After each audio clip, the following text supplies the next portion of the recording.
Good morning my dear student. अब तक तो हमने जो बात की थी ऑप्टिकल आइसोमेरिज्म पे, वो कहाँ तक बात की थी? वो हमने सिन अटैकर और एंटी अटैकर पे बात की थी। उसके बाद हम क्या बात करते हैं, देखिए अगर आपके पास क्या है, आपके पास अगर डबल बॉन्ड आ रहा है, कैसा आ रहा है? डबल बॉन्ड आ रहा है, कार्बन कार्बन के बीच में डबल बॉन्ड आ रहा है, इस तरह से आ रहा है। और यहाँ पे क्या है, यहाँ पे उसके पास क्या लगा हुआ है बेटा? कोई एटम या ग्रुप अटैच है। तो याद रखिए यहाँ पे डबल बॉन्ड आ रहा है। मैंने जैसा कि पहले लेक्चर में आपसे कहा था कि कहीं ना कहीं पे कार्बन के बीच में डबल बॉन्ड प्रेजेंट होने पर भी क्या होता है, ऑप्टिकल आइसोमेरिज्म शो हो जाती है। कैसे होती है, याद रखिए अगर इस तरह की कंडीशन है, कार्बन कार्बन के बीच में डबल बॉन्ड आ रहा है, लेकिन याद क्या रखना है, अगर कार्बन कार्बन के बीच में जो डबल बॉन्ड है वो कैसा है, अगर नंबर ऑफ डबल बॉन्ड कैसा है, नंबर ऑफ डबल बॉन्ड अगर आपके पास इवन है, कैसा है बेटा, इवन है, तो वो क्या करता है, वो ऑप्टिकल आइसोमेरिज्म शो करता है। कैसे शो करता है? ऑप्टिकल आइसोमेरिज्म शो करता है। और अगर यही कंडीशन कैसे हो जाती है, अगर यही कंडीशन इस तरह से होती है, C double bond C double bond C double bond C, आपके कितनी बार आ रहा है? 3 बार आ रहा है। कहने का मतलब क्या है, कहने का मतलब ये है, बहुत ईजी है, कि अगर आपके पास नंबर ऑफ डबल बॉन्ड कैसा हो जाता है, ओड हो जाता है। कैसा हो जाता है? ओड हो जाता है। तो वो कैसे आइसोमेरिज्म शो करता है? ज्योमेट्रिकल, सुना होगा, ज्योमेट्रिकल आइसोमेरिज्म शो करता है।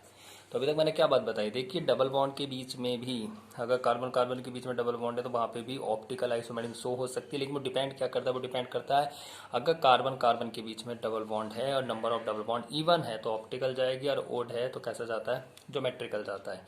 अगर इसमें हम आगे ऑप्टिकल आइसोमेरिज्म की बात करें, क्या करें बेटा, अगर स्पाइरेंस मॉलिक्यूल में करें तो ऐसे मॉलिक्यूल्स में क्या ऑप्टिकल आइसोमेरिज्म पॉसिबल है या नहीं है? कैसे होता है ये? कुछ इस तरह से होता है। मान लीजिए कुछ इस तरह की स्ट्रक्चर दी जाती है आपको, और ये इस तरह से है। मान लीजिए यहाँ पे ए है, यहाँ पे बी है, और यहाँ पे क्या है, ये एक्स है और ये वाई है।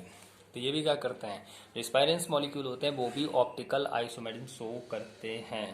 डिफरेंट ग्रुप या एटम प्रेजेंट स्पाइरेंस कंडीशंस, स्पाइरेंस मॉलिक्यूल्स कंडीशंस क्या करता है बेटा, आपका ऑप्टिकल आइसोमेरिज्म शो करेगा। तो ये भी क्या करेगा, ऑप्टिकल आइसोमेरिज्म शो करेगा। ऑप्टिकल आइसोमेरिज्म शो करेगा, ऑप्टिकल आइसोमेरिज्म शो करेगा। तो मैंने पहले केस क्या बताया, पहला केस मैंने आपको ये बताया कि कार्बन कार्बन के बीच में अगर डबल बॉन्ड है, नंबर ऑफ डबल बॉन्ड अगर कैसा है, इवन है तो ऑप्टिकल, और ओड है तो कैसा जाएगा, ज्योमेट्रिकल जाएगा। स्पाइरेंस मॉलिक्यूल भी ऑप्टिकल आइसोमेरिज्म शो करते हैं। उससे आगे क्या आता है, अब जो सबसे ज़्यादा इंपॉर्टेंट है, ऑप्टिकल आइसोमर्स निकालना। अब ऑप्टिकल आइसोमर्स कैसे निकालते हैं, तो देखिए यहाँ पे हम क्या लिख देते हैं, नंबर ऑफ ऑप्टिकल आइसोमर्स कैसे निकाले जाते हैं, नंबर ऑफ ऑप्टिकल आइसोमर्स आप कैसे निकाल सकते हैं। तो बहुत इजी होता है नंबर ऑफ ऑप्टिकल आइसोमर्स को निकालना। इसमें कुछ केस बनते हैं, क्या बनते हैं, कुछ केस आते हैं। जैसे पहला केस इसने क्या कहा है कि अगर मॉलिक्यूल्स डिवाइड नहीं कर सकते हैं, अगर आप किसी मॉलिक्यूल्स को, ऑर्गेनिक मॉलिक्यूल्स को डिवाइड नहीं कर सकते हैं इक्वल पार्ट्स में, कैसे, मॉलिक्यूल्स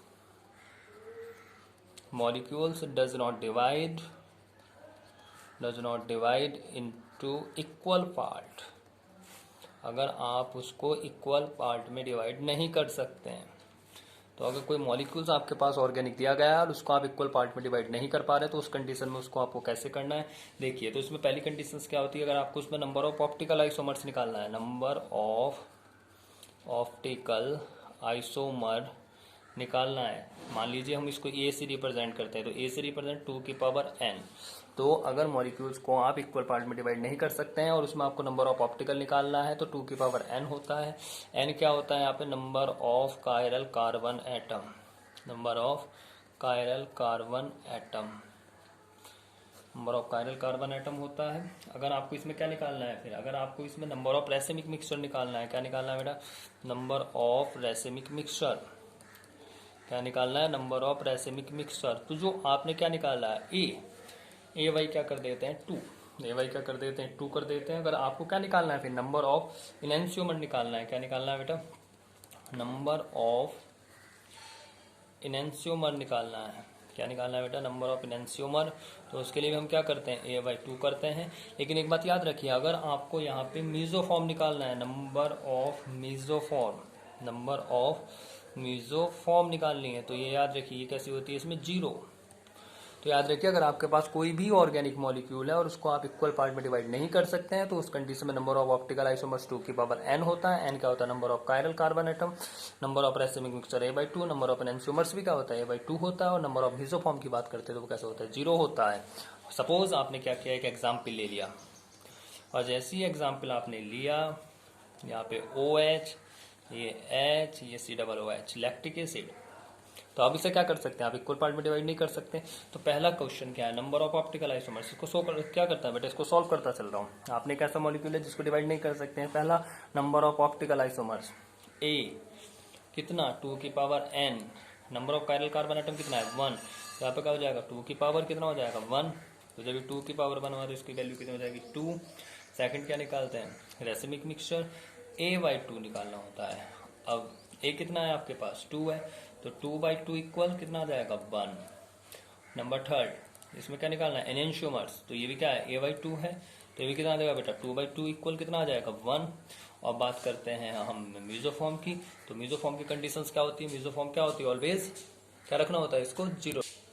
तो इसमें आगे बात करते हैं, अगर मेसोफॉर्म की बात करनी होती है तो मैंने पहले ही बताया कि जो molecules does not divide into equal part, जिस मॉलिक्यूल्स को आप इक्वल पार्ट में डिवाइड नहीं कर सकते हैं तो वहां पे जो कंडीशन जनरेट होती है तो नंबर ऑफ मेसोफॉर्म, तो वहां पे नंबर ऑफ मेसोफॉर्म क्या हो जाता है? नंबर ऑफ मेसोफॉर्म 0 हो जाती है। क्या हो जाती है बेटा? आपकी 0 हो जाती है। तो मॉलिक्यूल्स डज नॉट इक्वल, क्या करना है बेटा? Molecules does not divide into equal parts. अगर आप उसको इक्वल पार्ट में डिवाइड नहीं कर पा रहे हैं तो आपको ये फॉर्मूले याद रखने होंगे। अब आगे इसका सेकंड केस देखते हैं कि इसके सेकंड केस में क्या होता है। अब क्या बात आती है बेटा? इसमें केस सेकंड की बात करते हैं। तो अगर केस सेकंड की हम बात करना है तो केस सेकंड में क्या होता है? वो फर्स्ट देखा आपने। केस सेकंड में क्या है कि अगर आपके क्या हो जाता है? अगर आप किसी मॉलिक्यूल्स को क्या कर देते हैं? Divide into equal parts, divide into equal parts कर देते हैं। क्या कर देते हैं? उसको इक्वल पार्ट्स में क्या कर रहे हैं? यहाँ पे इक्वल पार्ट्स में उसको क्या करना है? आप डिवाइड कर देते हो। तो वहां पे ये याद रखना है आपको कि जब आप उसको इक्वल पार्ट में डिवाइड कर रहे हैं तो उसमें जो number of chiral carbon atom है वो क्या आ रहा है? इवन आ रहा है या ओड आ रहा है? तो पहला केस इसका क्या देख लेते हैं। आपने जब इसको इक्वल पार्ट में डिवाइड किया, केस फर्स्ट क्या कर लेते हैं कि जब उसमें number of chiral carbon atom, number of chiral carbon atom आपके कैसा जाता है बेटा? इवन जाता है। कैसा जा रहा है? इवन जाता है। कैसा जाता है? इवन। थोड़ा सही से लिख देता हूँ, इवन जाता है। अगर वो इवन के केस में जा रहा है, आपने कोई मॉलिक्यूल से लिया, एक ऑर्गेनिक मॉलिक्यूल लिया है, उसको क्या करना है? आप उसको डिवाइड कर रहे हैं, इक्वल पार्ट में कर रहे हैं। लेकिन जब इक्वल पार्ट में कर रहे हैं तो आपको ये देखना बहुत जरूरी है कि जो number of chiral carbon atom है क्या वो उसमें इवन है या ओड है। अगर इवन है तो वहां पे आप कैसे निकालेंगे नंबर ऑफ? उसमें कैसे निकालेंगे आप? Number of optical isomer. The number of optical isomers क्या होता है? यहाँ पे इसको ए से रिप्रेजेंट करते हैं। ए इक्वल क्या होता है बेटा? 2n-1। एन को मैंने आपको बता दिया। नंबर ऑफ क्या होता है बेटा? Chiral carbon atom. उसके बाद क्या करते हैं हम? अगर इसमें भी हम नंबर ऑफ रेसिमिक मिक्सचर की बात करें, नंबर ऑफ रेसिमिक मिक्सचर की बात करें तो वो भी क्या होता है बेटा? इसमें भी A/2 होता है। और इसमें भी अगर नंबर ऑफ एनेंशियोमर्स की बात करें तो नंबर ऑफ एनेंशियोमर की बात करें तो वो भी क्या होता है बेटा? A/2 होता है। लेकिन इसमें अगर मेसोफॉर्म की बात करें, हम किसकी बात करें बेटा? नंबर ऑफ मेसोफॉर्म की बात करते हैं तो मेसोफॉर्म क्या हो जाती है बेटा? इसमें जो मेसोफॉर्म होती है वो बहुत ईजी निकालना होता है, n/2-1। तो इसको बहुत इजीली निकाल सकते हैं आप। तो अभी तक मैंने क्या कहा? अगर कायरल कार्बन एटम कैसा है? इवन जा रहा है, जब हम उसको इक्वल पार्ट में डिवाइड कर रहे हैं तो नंबर ऑफ ऑप्टिकल आइसोमर्स ये होता है, ये और मेसोफॉर्म के लिए ये फॉर्मूला अप्लाई करना होता है। और यहाँ पे एक बात और आपसे पूछ सकता है, अगर वो आपसे क्या करें? Number of configurational isomers, number of configurational isomers की अगर बात करता है तो बहुत ईजी है। आइसोमर्स की बात करता है तो इसको हम कैसे रिप्रेजेंट कर सकते हैं बेटा? इसको ए से करते हैं, इसको हम कैसे करते हैं? एम से करते हैं। तो इसको हम क्या कर लेंगे? A+M। क्या कर लेंगे? A+M। तो बहुत इजीली निकाल सकते हैं आप। इसको निकालना कोई टफ नहीं है। जैसे आप उसने आपसे क्या कहा, एक एग्जांपल ले लेता हूं मैं। जैसे ये कहा COOH, CHOH, CHOH और यहाँ पे क्या है? COOH। तो इसमें अगर बात करें हम कायरल कार्बन एटम की तो एक कायरल कार्बन एटम ये है, एक कायरल कार्बन एटम ये है। अगर आप इसको यहाँ से डिवाइड करते हैं तो इक्वल कंडीशन जनरेट कर रहा है। कैसी कंडीशन जनरेट कर रहा है? इक्वल कंडीशन जनरेट कर रहा है। तो इसमें आप क्या कर सकते हैं? बहुत इजीली निकाल सकते हैं। नंबर ऑफ ऑप्टिकल आइसोमर्स भी निकाल सकते हैं। यहाँ पे क्या हो जाएगा बेटा? 2 टू n माइनस वन है। अब n की वैल्यू कितना है, number of chiral carbon atom, तो n बता देता हूँ, आगे तो आप कर लेंगे। तो इसमें n की वैल्यू क्या हो जाएगी बेटा, इसमें n की वैल्यू 2 हो जाएगी, इसमें n की वैल्यू क्या हो जाएगी, इसमें n की वैल्यू 2 हो जाएगी, और फॉर्मूला आप अप्लाई कर सकते हैं। ठीक है बेटा, आगे इसमें क्या बात आती है, इसमें थर्ड बात ये आती है, इस केस सेकंड में दूसरा पॉइंट क्या आता है, आपने पहला केस जब number of chiral carbon atom कैसा था, इवन था, अब क्या है, number of chiral carbon atom आपके पास कैसा है भाई, ओड है। आपके कैसा है, अगर ओड जा रहा है तो उस कंडीशन में क्या करेंगे आप, देखिए इसमें पहली बात आती है, इसमें भी इसी तरह से नंबर ऑफ क्या करते हैं बेटा, अगर ऑप्टिकल आइसोमर्स पूछे, नंबर ऑफ ऑप्टिकल आइसोमर्स की बात करें वो, तो नंबर ऑफ ऑप्टिकल आइसोमर्स क्या होता है इसमें बेटा, बोलो 2, बोलिए बहुत ईजी है, 2 याद नहीं आ रहा है, n minus one minus two n minus one by two. तो इन फॉर्मूलों को बहुत अच्छे से याद रखना है। क्या याद रखना है, देखिए यहाँ पे कितना क्या फर्क आया है, सोचो क्या फर्क आ रहा है, थोड़ा सा फर्क आ रहा है। देखिए यहाँ तक ये सेम चल रहा है, number of optical isomers even में भी 2n माइनस वन है, यहाँ पे भी 2n माइनस वन है, लेकिन आगे इसमें कुछ ऐड हुआ है, क्या है, -2n minus one by two. तो दोनों में क्या फर्क है, 2n माइनस वन, यहाँ पे कह रहा है 2n minus one minus 2n minus one by two, इतना चेंज हो जाता है। अगर उसमें हम आगे रेसिमिक मिक्सचर और नंबर ऑफ एनेंशियोमर्स की बात करें तो ये सेम होता है, number of racemic mixture, number of racemic mixture and, अब के दोनों को साथ लिख देता हूँ मैं, एंड एनेंशियोमर्स, इसमें क्या होता है, सेम होता है, जैसे ऊपर किया था वैसे इसमें हो जाएगा, क्या हो जाता है, a/2। अब बात करते हैं इसमें मीजोफॉर्म की, तो नंबर ऑफ मीजोफॉर्म की अगर आप बात करें, नंबर ऑफ मीजोफॉर्म की इसमें बात करें तो थोड़ा सा चेंज हो जाता है, क्या चेंज होता है, 2 यहाँ पे n minus one by two हो जाता है। और नंबर ऑफ कॉन्फिगरेशनल आइसोमर्स की बात करें तो जैसे इसमें आपने किया वैसे इसमें रहता है, क्या, नंबर ऑफ कॉन्फिगरेशनल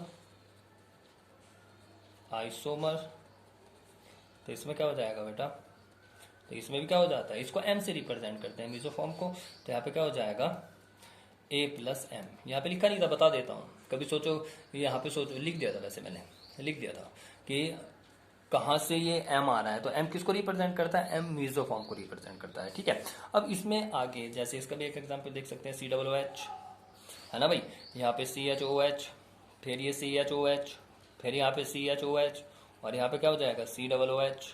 तो यहाँ पे क्या कंडीशन जनरेट हो रही है, अब अगर आप इसको, इसमें कितने कायरल कार्बन एटम है, 1 2 3, और इसको अगर आप यहाँ से डिवाइड करें तो क्या हो जाएगा, क्या हो रहा है बेटा, जो नंबर कायरल कार्बन एटम वो तो ओड है, 3 आ रहा है, लेकिन वो इक्वल पार्ट में डिवाइड नहीं हो रहा है, यहाँ पे इक्वल पार्ट में डिवाइड नहीं हुआ है। अगर इवन की कंडीशन जनरेट हुई तो यहाँ पे हो गया था एक बार को, लेकिन यहाँ पे ऐसी कंडीशन भी जनरेट नहीं हो रही है, 2 एक साइड जा रहा है, 1 एक साइड जा रहा है, तो बहुत ईजी है, डिवाइडेशन की कोई जरूरत नहीं, सिर्फ ये याद रखिए कि कहाँ पे क्या कंडीशन जनरेट होती है, डिवाइड इनटू इक्वल पार्ट में अगर आप इसको डिवाइड कर रहे हैं, यहाँ पे इक्वल पार्ट में डिवाइड किया, इसको भी इक्वल पार्ट में डिवाइड किया, लेकिन यहाँ पे इक्वल पार्ट में डिवाइड कर दिया, यहाँ पे भी इक्वल पार्ट में डिवाइड किया, लेकिन डिफरेंट क्या आ रहा है, डिफरेंस क्या दोनों में जनरेट हुआ, दोनों में सिर्फ एक ही डिफरेंस जनरेट हुआ है बेटा, वो क्या हुआ है, वो ये हुआ है कि अगर number of chiral carbon atom है इवन तो फॉर्मूला ये अप्लाई होते हैं, और number of chiral carbon atom कैसे हैं, ओड है, तो वहाँ पे ये फॉर्मूले अप्लाई होते हैं, कुछ सेम भी हैं कुछ डिफरेंट भी हैं।